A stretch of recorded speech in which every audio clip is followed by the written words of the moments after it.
또 지휘자 컴백하셔서 반갑습니다. 우리 한번 앞뒤좌우로 오늘도 말씀의 은혜가 함께 하시기를 바랍니다. 축복하시면서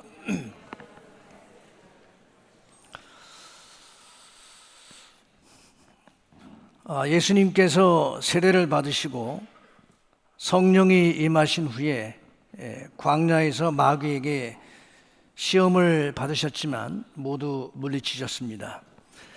그리고 성령의 능력으로 갈릴리에 돌아가셨을 때 예수님의 소문이 사방에 퍼졌습니다. 그리고 이제 예수님의 사역이 시작됩니다. 예수님의 사역은 무엇이었을까요? 15절에 보면 친히 그 여러 회당에서 가르치심에 뭇사람에게 칭송을 받으시더라. 예수님께서 성령의 능력을 받으시고 사람들을 위해서 주로 하신 일은 말씀을 가르치시는 일이었습니다. 물론 우리가 예수님의 사역을 말할 때 이제 3대 사역이라고 해서 말씀 전파 사역, 이걸 보통 이제 프리칭 미니스트리 그렇게 얘기를 합니다. 그 다음에 가르치는 사역, 티칭 미니스트리, 그 다음에 치유 사역, 힐링 미니스트리, 이게 이렇게 이제 3대 사역을 우리가 말을 합니다. 치유 사역은 병을 고치셨고 또 귀신을 쫓아내셨던 사역을 말하는데, 이 사역은 사실 말씀을 전하시거나 가르치실 때 병행되어서 함께 나타나는 사역이었습니다. 그러니까 말씀 사역의 결과로서 이 치유 사역이 나타나는 것을 볼 수 있습니다. 신앙생활에 있어서 가장 중요한 것은 말씀을 경청하는 것임을 우리가 예수님의 사역을 보면서 깨닫습니다. 왜 그렇습니까? 믿음은 말씀을 듣고 반응하는 것이기 때문입니다. 그래서 로마서 10장 17절에 보면 그러므로 믿음은 들음에서 나며 들음은 그리스도의 말씀으로 말미암았느니라. 하나님의 말씀을 들어야 믿음이 생깁니다. 근본적인 변화를 가능케 하는 것도 말씀입니다. 교회가 여러 가지 사역을 할 수 있습니다. 가난한 자들을 구제하는 사역을 할 수 있고, 교회에서 문화 사역을 할 수도 있습니다. 그래서 한글을 아이들에게, 어린이들에게 가르칠 수도 있고, 노인대학을 운영할 수도 있습니다. 대중음악이나 영상을 가지고 간접적으로 복음을 전할 수도 있습니다. 사회적인 운동을 다양하게 할 수도 있습니다. 낙태를 반대하는 운동이나 환경오염을 반대하는 운동을 할 수도 있습니다. 그러나 가장 중요한 것은 말씀 사역을 충실하게 해내는 일입니다. 지난주에 살펴본 바와 같이 예수님께서 시험을 물리치고 이기실 때 말씀을 사용하셨습니다. 우리 예수님께서 십자가에 못 박혀 돌아가신 것 때문에 낙심을 하고 엠마오로 가던 두 제자가 있었습니다. 엠마오는 예루살렘으로부터 약 25km 정도 떨어져 있는 그런 곳인데, 그런 마을인데, 그 엠마오로 가던 두 제자에게 예수님이, 부활하신 예수님이 나타나셨어요. 근데 이 제자들이 알아보질 못하는 겁니다. 그런데 여러분들이 그 내용을 잘 아시겠지만 예수님이 바로 얼마든지 그 엠마오로 가던 두 제자의 눈을 열어주시고, 자, 내가 부활했다, 그렇게 말씀하실 수 있거든요. 오히려 더 빨리 당신의 부활을 그 실망하고 떠나는, 엠마오로 떠나는 제자들에게 말씀하실 수도 있고 보여주실 수도 있었는데, 예수님은 굳이 그들에게 모세와 모든 예언자에서부터 시작해서 성경 전체에서 자기에 관하여 써놓은 것을 그들에게 자세히 설명하여 주셨다. 성경에 보면, 누가복음 24장에 보면 그 내용이 나오는데 자세히 설명하여 주셨다라고 이렇게 기록이 되어 있습니다. 그러니까 아마 시간이 많이 걸렸을 거예요. 모세의 글, 예언자의 글, 그리고 성경 전체에서 예수님 당신에 대해서 특별히 부활과 아마 관련해서 이렇게 자세히 설명을 하셨을 테니까 시간이 많이 걸렸을 것입니다. 그러자 두 제자의 눈이 열려서 예수님을 알아보게 됩니다. 일이 있고 나서 그들은 이렇게 말했습니다. 누가복음 24장 32절. 그들이 서로 말하되 길에서 우리에게 말씀하시고 우리에게 성경을 풀어주실 때에 우리 속에서 마음이 뜨겁지 아니하더냐. 자, 그렇게 말하고는 가던 길을 계속 갔습니까? 그들이 가던 길은 실망의 길이요 낙심의 길이었습니다. 목표를 잃어버린 길이었어요. 그런 길을 계속 갈 수가 없었던 것이죠. 그들은 즉시 예루살렘으로 돌아가서 그들이 부활하신 그리스도를 만났다는 사실을 사도들에게 알렸습니다. 부활이라고 하는 사건, 팩트를 경험하는 것 중요합니다. 그러나 시간이 지나면 경험한 사건에 대한 기억이 희미해질 수 있습니다. 뿐만 아니라 보는 사람의 관점에 따라서 똑같은 사건인데도 설명이 서로 다를 수가 있어요. 그러나 하나님의 말씀과 관련해서 설명하거나 해석할 때 그 사건의 의미가 분명해집니다. 그래서 바울 사도는 예수님의 부활을 설명할 때 이렇게 말했어요. 고린도전서 15장 3절 4절에 보면 내가 받은 것을 먼저 너에게 전하였노니 이는 성경대로 그리스도께서 우리 죄를 위하여 죽으시고 장사 지낸 바 되었다가 성경대로 사흘 만에 다시 살아나사. 십자가도 성경대로, 부활도 성경대로입니다. 십자가를 보았던 사람들이 많지만 누가 보았기 때문이 아니라 성경대로 일어난 십자가라는 거예요. 부활을 목격한 사람들이 많지만 사도들이 보았다는 사실보다 더 중요한 것은 성경대로 부활하셨다는 것을 아는 것이 더 중요하다는 것입니다. 그래서 성경대로의 신앙이 중요합니다. 성경대로의 신앙이 무엇입니까? 성경이 그렇다고 하면 그런 줄 알고 성경이 아니라고 하면 아닌 줄 알고 성경이 하라면 하고 성경이 하지 말라면 하지 않는 것. 그것이 바로 성경대로의 신앙입니다. 우리가 초대교회를 보면 초대교회가 폭발적으로 부흥했습니다.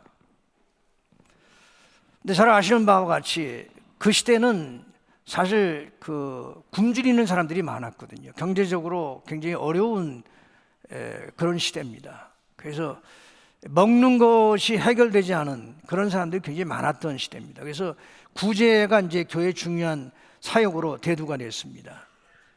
그래서 이 사도들이 열심히 구제 사역을 감당을 했는데 이 구제 문제로 인해서 갈등이 생겼어요. 헬라파 과부들이 본의 아니게 구제 대상에서 자꾸 제외되자 사도들을 원망하는 일이 생겼습니다. 그러나 사도들이 일부러 헬라파 과부들을 구제 대상에서 제외시킨 것은 아닙니다. 헬라파 유대인들은 그의 조상 때에 이제 이스라엘을 떠나서 해외에 살다가 이민 가서 살다가 다시 역이민으로 이스라엘 본토로 돌아온 사람들이에요. 이 사람들은 헬라어는 능통한데 헬라어는 굉장히 잘하는데 자기 모국어인 히브리어를 다 잊어버린 사람들입니다. 근데 사도들은 전부 히브리파 유대인들이거든요. 그러니까 언어 소통에 문제가 있는 거예요. 마치 우리 여기 이민 1세대 부모님들이 여기 2세대, 3세대 자녀들이나 손자들하고 이렇게 언어 소통이 좀 어려운 것처럼 그러다 보니까 자연스럽게 소통이 잘 안 되니까 구제 대상에서 이제 제외되는 일이 이제 발생하게 된 것이죠. 사도들은 모두 12명인데 예루살렘 교회는 이미 10,000명을 육박하는 메가처치 초대형 교회였습니다. 물론 예루살렘 교회가 건물을 짓고 10,000여 명이 한꺼번에 모였던 그런 교회는 아닙니다. 소위 이제 가정교회로 이렇게 모였던 그런 교회거든요. 그래서 아마 예루살렘에 한 1,000여 개의 짐작해 보건대 10,000명 정도가 이렇게 가정교회로 수용이 되려면 한 1,000개 정도의 가정교회는 있어야 되지 않을까 이런 이제 추측을 합니다만은 그러나 사도들이 7명, 12명밖에 안 되는데 이렇게 이제 구제 사역에 매달리다 보니까 자신들의 주된 사역인 말씀과 기도에 전념하는 일을 할 수가 없었어요. 그래서 이 말씀 사역, 기도하는 사역을 제쳐놓고 구제하는 일에 이제 매달리게 되었었는데, 그래도 이렇게 원망이 생기는 겁니다. 그래서 이게 잘못됐다라는 것을 깨닫게 돼요. 그래서 충성스러운 일꾼 7명을 세워서 믿음과 지혜가 충만한 7 일꾼들을 세워서 그들에게 구제를 맡깁니다. 전적으로 구제 사역을 할 수 있도록. 이제 그들이 소위 말하는 이제 스데반을 위시한 7 집사입니다. 그리고 자신들이 원래 해야 되는 주된 사역, 기도하는 일과 말씀 사역에 전념하게 되면서 어떤 결과가 나타나느냐. 사도행전 6장 7절에 보면 하나님의 말씀이 점점 왕성하여 예루살렘에 있는 제자의 수가 더 심히 많아졌더라. 구제하는 일이 중요하지만 말씀 사역과 기도 사역을 제쳐놓을 만큼 중요하지는 않습니다. 사도들의 우선순위에서 가장 먼저 고려되어야 하는 사역은 말씀 사역과 기도 사역입니다. 네, 여러분, 이것은 오늘날도 마찬가지입니다. 교회에서 가장 우선되어야 하는 사역은 말씀 사역과 기도 사역이에요. 이 기반 위에 다양한 사역들이 필요에 따라서 그 사역을 해낼 수 있는 것이죠. 지난 2000년 기독교 역사를 통해서 나타난 변함없는 진실은 모든 부흥의 원동력은 말씀이었다는 겁니다. 사람들이 말씀 앞에서 거꾸로지고 말씀 앞에서 눈물 흘리고 회개하며 말씀 앞에서 자기를 발견하고 말씀을 들으면서 새롭게 변하는 자신을 발견했습니다. 다른 무엇도 말씀을 대신할 수 없습니다. 말씀을 대신하는 것들이 나타날 때마다 기독교는 부패했고 타락했습니다. 말씀을 떠난 중세 기독교는 눈에 보이는 대형 예배당을 건축하는 데 집중했습니다. 여러분, 지금도 유럽을 여행하면 하늘을 찌를 듯한 첨탑을 가지고 있는 그 예배당들이 전부 중세시대 때 만들어진 그런 예배당들이에요. 말씀은 점점 희미해지고 의식이 강조되었습니다. 급기야는 면죄부를 파는 일까지 발생했습니다. 이런 현상은 모두 말씀에서 떠났기 때문에 발생한 것입니다. 그래서 종교개혁이 필요했습니다. 종교개혁은 다른 게 아닙니다. 말씀으로 돌아가자는 거예요. 교회가 말씀으로부터 너무 멀리 떨어져 있기 때문에 갈수록 부패하니까 면죄부를 판다는 게 지금 생각하면 너무 말도 안 되는 난센스 아닙니까? 어떻게 돈 주고 면죄부를 사서 제 사함을 받을 수가 있어요? 그런 발상들이 어떻게 가능합니까? 말씀을 떠나 있으니까 이런 짓들을 하는 거예요. 그래서 종교개혁자들이 내걸었던 캐치프레이즈는 솔라 스크립투라, 오직 성경, 이 캐치프레이즈를 내걸고 종교개혁을 일으킨 것이죠. 마틴 루터가 성경에 보니까 어디에도 면죄부라는 것, 이거 있을 수가 없는 것이다. 비텐베르그 성당에 95개조의 질문을 붙여놓고 종교개혁을 일으킨 거예요. 말씀으로 돌아가자는 겁니다. 여러분들이 구약성경 호세아를 읽어보시면 그 호세아 선지자 시대에 이스라엘은 우상숭배가 극심했습니다. 그 시대를 하나님은 이렇게 탄식하셨어요. 호세아 4장 6절, 내 백성이 지식이 없음으로 망하는도다. 네가 지식을 버렸으니 나도 너를 버려 내 제사장이 되지 못하게 할 것이요, 네가 네 하나님의 율법을 잊었으니 나도 네 자녀들을 잊어버리리라. 지식이 없어서 망한다고 그렇게 말씀하셨는데, 이 지식은 하나님을 아는 지식, 즉 하나님의 말씀입니다. 지식을 버린 자신들만 하나님으로부터 버림을 받는 것이 아니라 자녀들까지도 하나님께 외면당하는 결과를 가져오게 될 것이라고 경고하셨어요. 지금 그런 징조들이 한국 교회에 뚜렷하게 나타나고 있습니다. 교회에서 아이들이 사라지고 있습니다. 젊은이들이 사라지고 있습니다. 그래서 호세아 선지자를 통해서 주님이 주신 해결책은요, 이러했습니다. 호세아 6장 3절, 그러므로 우리가 여호와를 알자, 힘써 여호와를 알자. 그의 나타나심은 새벽빛같이 어김없나니 비와 같이 우리에게 임하시리라 하니라. 또 하나님은 이렇게 말씀하셨습니다. 호세아 6장 6절, 나는 인애를 원하고 제사를 원하지 아니하며 번제보다 하나님을 아는 것을 원하노라. 여러분, 히브리어나 그리스어에서 안다는 말은요, 무엇을 안다는 것은 그냥 인포메이션을 가지고 있는 것을 말하지 않습니다. 히브리어도 그렇고 헬라어도 그렇고 안다는 것은 전부 다 체험적 지식이에요. 체험적 지식. 다시 말하면 인격적 교류가 전제되어 있는 거예요. 제가 우리 집사님을 잘 압니다 라고 얘기할 때는요, 저 집사님이 나이가 몇 살이고 이름이 뭐고 애는 몇 명이고 직업은 뭐고 그런 걸 안다, 그런 의미가 아니에요.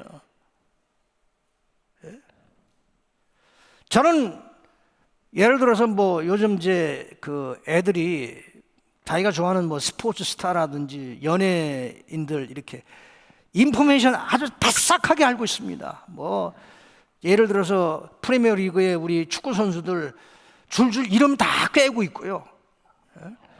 연봉이 얼마인지, 소속팀이 어딘지, 성장 배경은 어떤지, 한 해 골은 몇 골씩 넣는지 다 알아요. 근데 한 번도 만난 적이 없어요. 그런 걸 안다, 그렇게 아는 걸 안다고 말하지 않습니다. 같이 인격적 교류를 경험하면서 같이 만나서 대화도 나누고 시간도 같이 보내면서 밥도 같이 먹으면서 이런 얘기 저런 얘기, 자기 속생각도 이야기하고 이러면서 삶을 교류할 때, 그러면서 그 사람을 알게 되는 거, 그걸 안다고 그러는 거예요. 우리가 여호와를 힘써 알자라고 하는 것은 바로 그런 겁니다. 하나님과 깊은 교통이 이루어지는 이런 경험이 우리에게 필요하다는 것이죠. 우리 아이들을 영적으로 살리고 싶으면 부모인 우리가 말씀을 묵상하는 삶을 보여주어야 돼요. 말씀대로 살려고 몸부림치는 하나님의 사람의 모습을 자녀들이 그들의 부모에게서 보아야 합니다. 그래야 자녀를 영적으로 살릴 수 있어요. 하나님의 율법을 잊었으니 나도 네 자녀들을 잊어버리리라. 하나님의 말씀이, 하나님의 경고입니다. 우리가 하나님의 말씀에서 떠나면요, 우리만 하나님으로부터 떠나는 것이 아니라 자녀들이 하나님으로부터 외면을 당한다.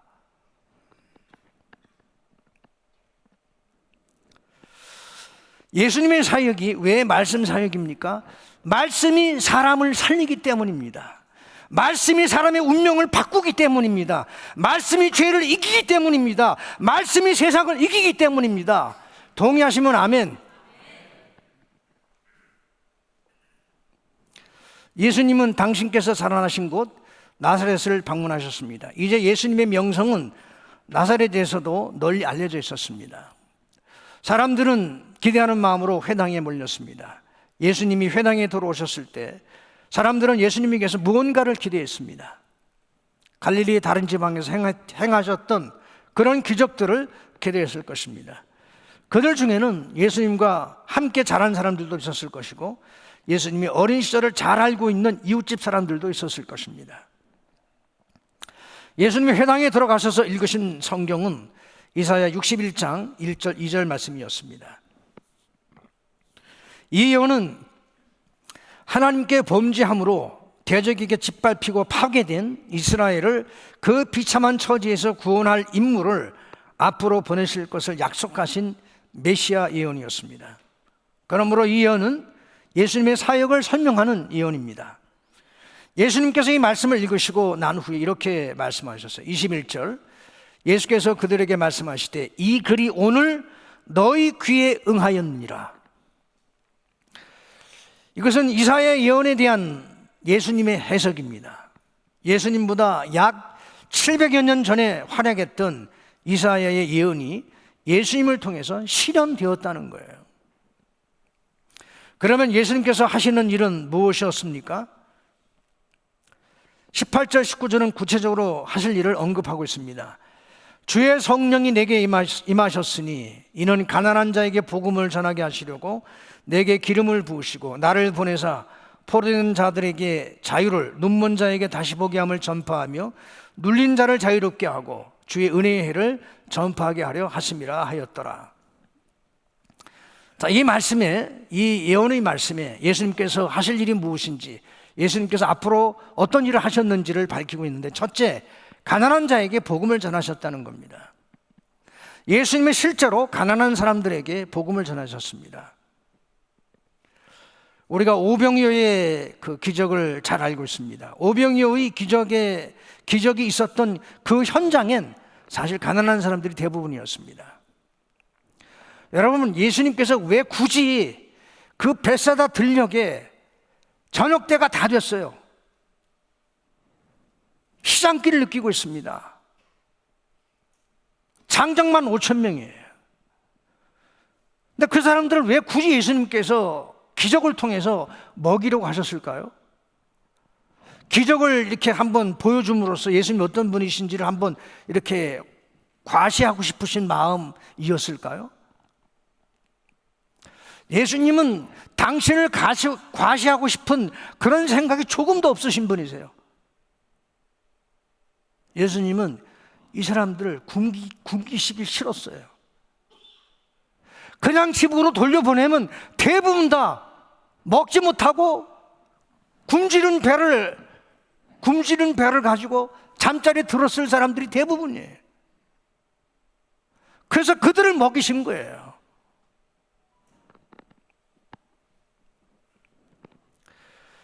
그리고는 부자가 천국에 들어가는 것이 낙타가 바늘구멍으로 들어가는 것보다 더 어렵다는 말씀도 하셨습니다. 그러나 이 말씀이 가난한 사람은 가난하다는 이유로 구원받을 수 있고 부자는 부자이기 때문에 구원받을 수 없다는 그런 의미가 결코 아니에요. 예수님을 통해서 구원받은 사람들 중에는 의로운 부자들도 있었습니다. 가난하다고 무조건 되고 구원받는 게 아닙니다.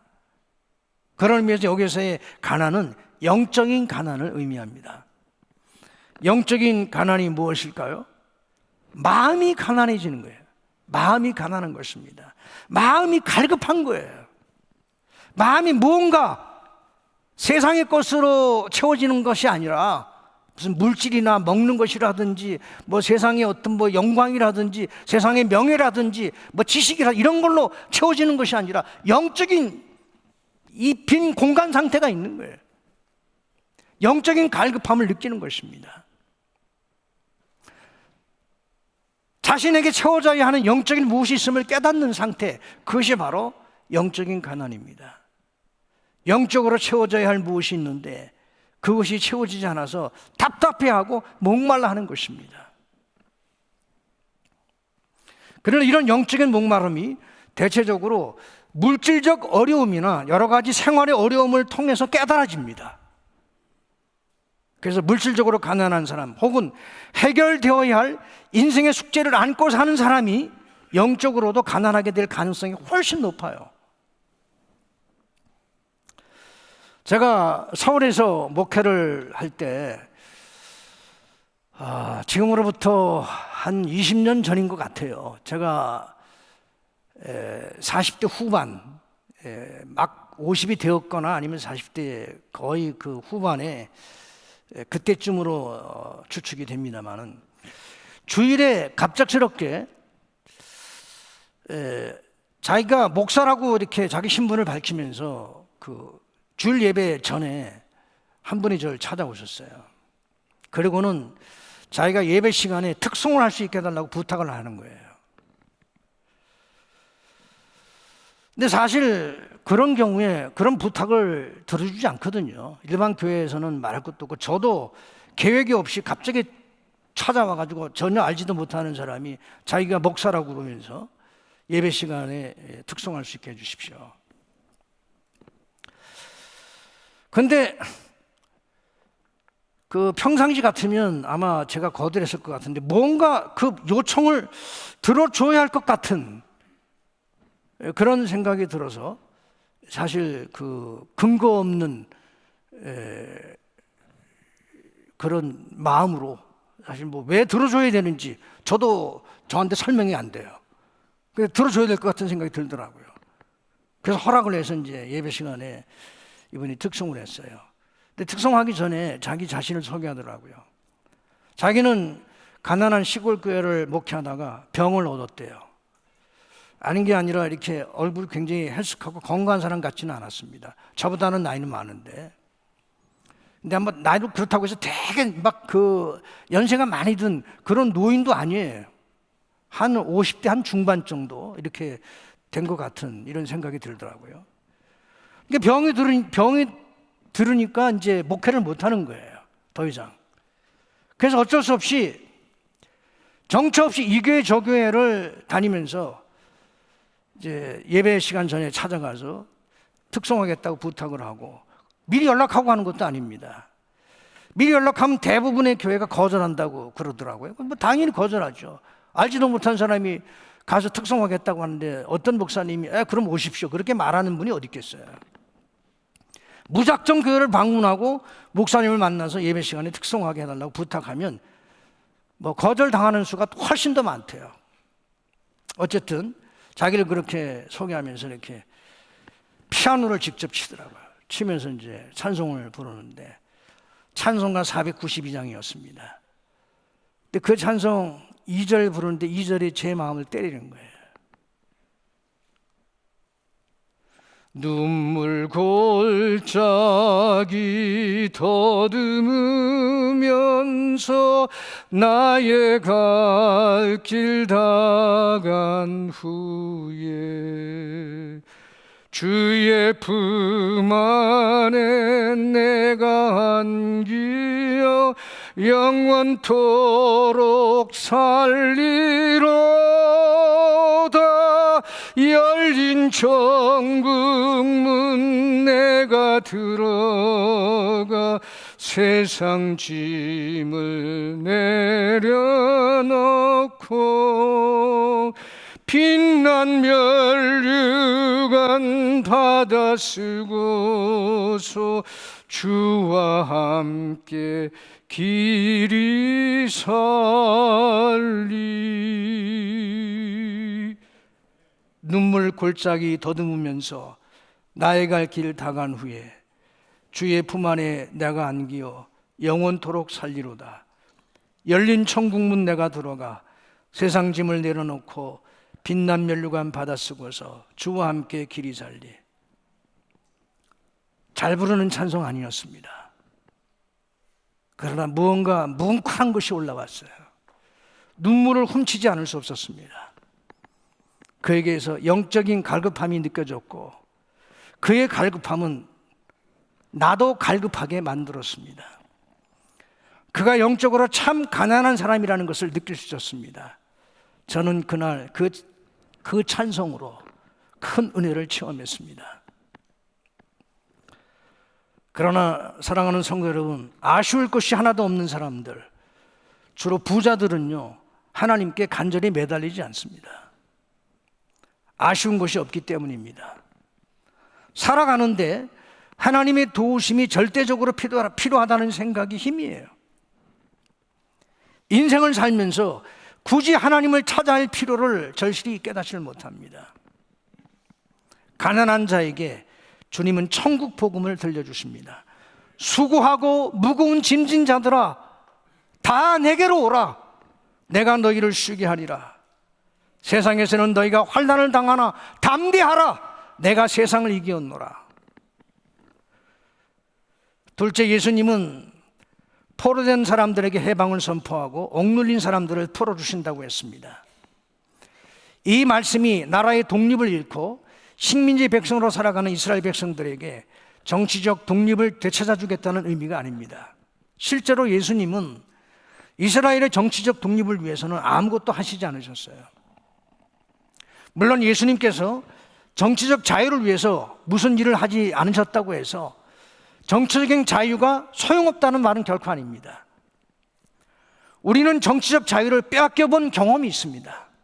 뿐만 아니라 오랜 역사 속에서 신분제도의 장벽에 막혀서 평생 자유를 누리지 못하고 절망과 천념 속에서 살았던 소위 양반이 아닌 평민, 천민, 노비들의 한 맺힌 이야기를 수없이 들어왔습니다.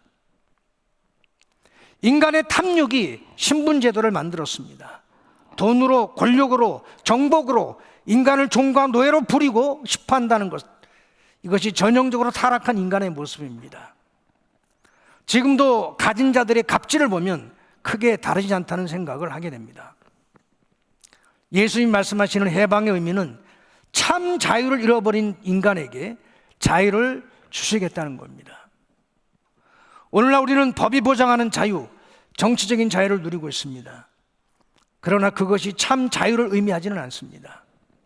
돈에, 정욕에, 미움과 증오에, 잘못된 인간관계에, 상처에 매여서 자유를 잃고 불편한 마음과 불안한 마음으로 사는 사람들이 얼마나 많습니까? 우리를 얽매고 있는 것들이 너무나 많습니다.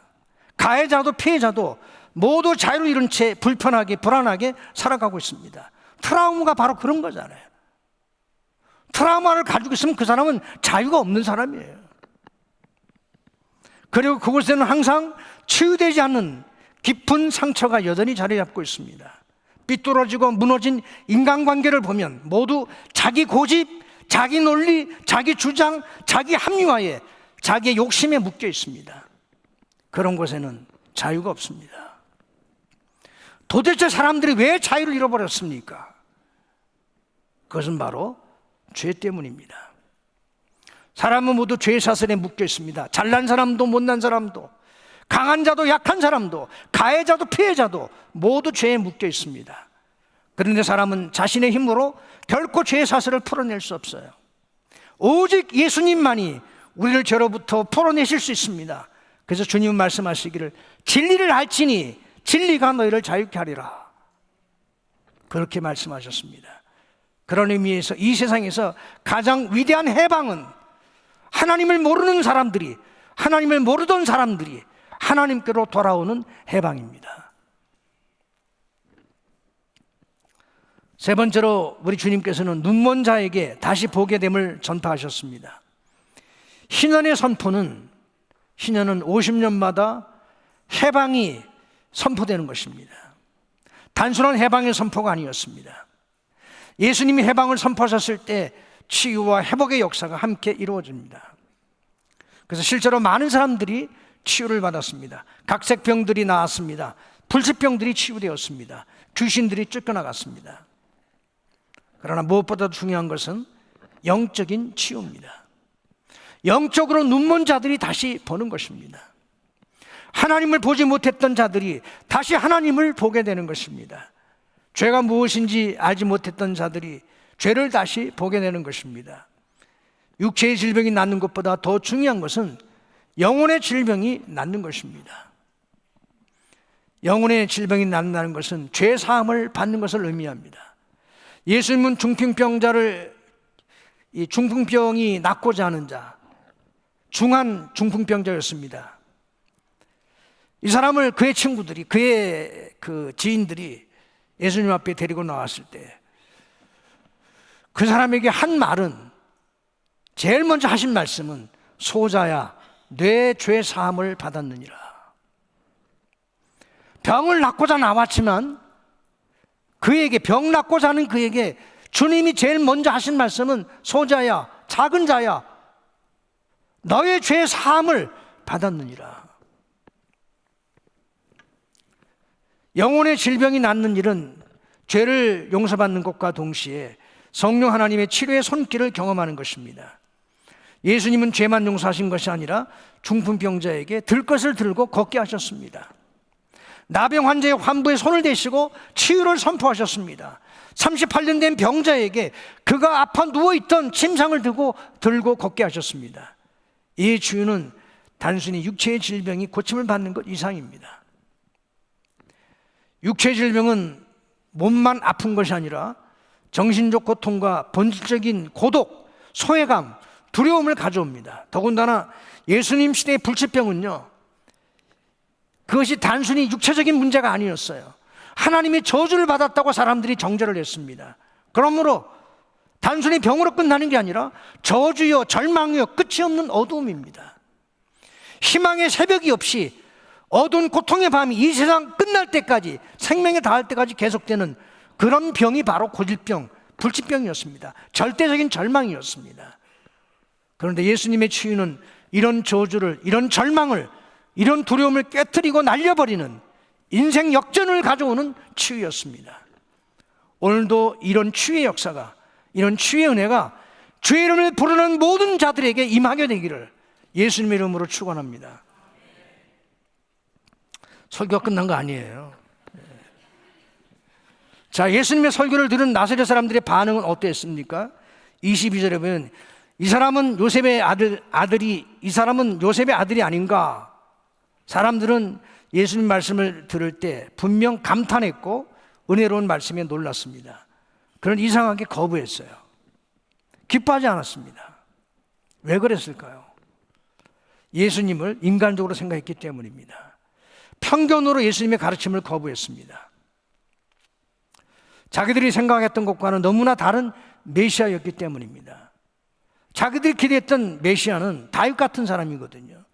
근데 지금 자기들이 알고 있는 예수는 어떤 사람입니까? 어릴 적부터 그의 성장 과정을 다 지켜봤어요. 목수의 아들이에요. 목수의 아들이 메시아라고? 있을 수 없는 그런 일이라고 생각하는 것이죠. 자기들이 예수님을 너무나 잘한다고 착각하고 있는 것입니다. 그래서 예수님이 예화를 들어서 나사렛 사람들, 나아가서는 예수님을 배척하는 이스라엘에게 은혜가 임하지 않는 이유를 설명하고 있습니다. 그들의 오만 착각은 그들이 하나님의 은혜를 받지 못하고 오히려 이방인들에게 은혜가 흘러가는 데 기여하게 됩니다.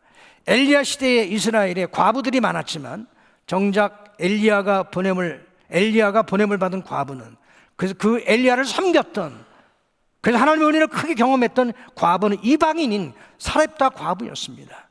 엘리사 시대에 이스라엘에 나병 환자가 많았지만 고침을 받은 사람은 이방인인 시리아 사람 나아만 장군뿐이었습니다. 이 말씀을 통해서 우리 예수님께서 이 구약의 이 두 인물을 통해서 이스라엘 백성들이 왜 은혜를 받지 못하는지를 말씀하셨습니다. 다시 겸손하게 예수님 말씀에 귀를 기울이는 것, 그것이 사는 길입니다. 그것이 회복되는 길입니다. 마치 어린아이처럼 가난한 마음으로 주님의 말씀에 귀를 기울일 때 영적인 가난함, 심령이 가난할 때 그런 자들에게 말씀의 축복과 은혜가 임하게 되는 것입니다. 하나님의 은혜가 임하는 그런 것은 말씀을 듣는 자리입니다. 치유와 하늘의 능력이 많은 현장은 말씀이 역사하는 것입니다. 다시 한번 말씀으로 돌아가십시다. 그 옛날 종교 개혁자들의 부르짖음, 솔라 스크립추라, 다시 성경으로, 다시 하나님 말씀으로 돌아가는 우리 시드니 중앙 장로교회 되시기를, 그리고 사랑하는 교회 여러분들 모두가 되시기를 예수님 이름으로 축원합니다. 하나님 아버지 감사합니다. 오늘도 복된 주일을 허락하시고 저희들에게 하나님의 말씀을 들려주셔서 감사합니다. 우리 예수님께서 이 땅에 오셔서 하신 일이 말씀을 전하시는 일, 천국 복음을 전하시는 일이었음을 다시 한번 깨달으면서 그 말씀으로 수많은 사람들의 영혼이 살아났고, 수많은 사람들이 천국을 보았고, 수많은 사람들이 그들을 얽어매고 있는 모든 쇠사슬, 모든 제도의 쇠사슬, 죄악의 쇠사슬, 모든 절망의 쇠사슬을 끊고 하나님 나라의 영광을 보았고 참된 회복이 무엇인지를 경험할 수 있었습니다. 주님, 이런 축복이 우리에게도 임하게 하여 주시옵소서. 내 백성이 지식을 외면했기 때문에, 지식이 없으므로 망하였도다라고 말씀하셨던 그 하나님 말씀에 귀를 기울여 말씀 앞에 다시 돌아가는 저희들 되게 해 주시옵소서. 예수님의 이름으로 기도했습니다.